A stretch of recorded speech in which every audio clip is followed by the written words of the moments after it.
She thought she was paying for a stranger's company for one night. But when she opened the door and saw the face of the billionaire CEO she had insulted in public just a week ago, her heart stopped. She didn't know if he was here for revenge, or something far more dangerous. What happened next would change both of their lives forever. Stay until the end, and if you love shocking twists and heart-stopping drama, hit that subscribe button now, so you never miss the next story. Isabella Hart had never thought she'd be the kind of woman to do this, to scroll through a discreet, high-end escort service website, her finger hesitating over the Book Now button as rain hammered against her apartment window like the universe warning her not to. But after the week she'd had, getting fired from her job at an events company after calling out a wealthy client for his arrogance, missing her rent payment, and watching her ex flaunt his new girlfriend all over social media, she felt like she needed to reclaim some control, even if it meant doing something reckless. It wasn't about love, and it wasn't about lust. It was about distraction, about not feeling the crushing loneliness that seemed to creep into every corner of her life lately. She picked the most expensive option, not because she could afford it, but because her credit card limit still had room, and selected one night. Full discretion. The profile photo was blurred, the bio vague but promising exclusive companionship for sophisticated women. She told herself it was just a business transaction, just one night. She spent an hour getting ready, curling her chestnut hair, until it framed her face in soft waves, slipping into the navy silk dress she'd been saving for an occasion that never came, applying lipstick that made her feel braver than she was. When the knock finally came, her heart jumped into her throat. She smoothed her dress, steadied her breath, and opened the door, only to freeze. Standing there, framed in the dim hallway light, was Alexander Drake, billionaire CEO of Drake International, the man whose empire touched everything from luxury hotels to media conglomerates. The man she had accidentally humiliated last week at a charity gala after overhearing him mock a struggling employee and calling him out in front of an audience of socialites. She had expected a stranger, maybe even someone awkward trying to play a role. Instead, she was staring into the piercing steel blue eyes of a man whose face had been on the cover of Forbes, a man who was supposed to be untouchable. "You?" she whispered, her voice barely audible over the pounding of her own heart. His lips curved into a slow, knowing smirk. "Miss Hart," he said in a voice smooth as velvet and just as dangerous. "Shall we begin?" He stepped past her into the apartment without waiting for an invitation, and she could smell his cologne, expensive, sharp, and intoxicating. Every instinct screamed that this was wrong, that something else was happening here, but she couldn't speak. She closed the door and turned to find him standing in her living room, casually loosening his tie, as if he owned the place. "What are you doing here?" she demanded. "I could ask you the same thing," he replied. "But let's just say, I was intrigued by your booking. When I saw your name, I decided to take the job myself." She blinked, unsure if he was joking. Billionaires didn't moonlight as escorts. This had to be some kind of trap, some elaborate payback. Yet his eyes held no malice, just an unnerving mix of curiosity and control. "You can ask me to leave," he said finally, his tone teasing, "but something tells me you won't." Dinner was his idea, not in some dimly lit restaurant, but in her own apartment, where he pulled out ingredients from a sleek black duffel bag, as if this were all part of the service. He cooked effortlessly, searing salmon in a pan while recounting half-finished stories that hinted at a world she'd never touched, private islands, hostile boardroom takeovers, dinners with presidents.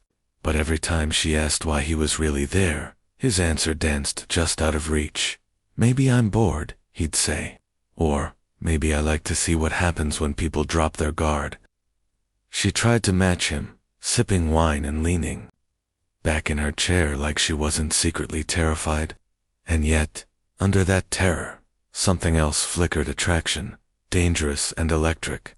They talked for hours, The kind of conversation that loops from politics to childhood dreams, to the music you'd want played at your funeral. She laughed more than she expected, even forgetting at moments who he was, until his phone lit up, with a news alert about a major acquisition his company had just made. That's when the cracks began to show. "You closed $1 billion deal tonight?" she asked. "And you're here?" He met her gaze without flinching.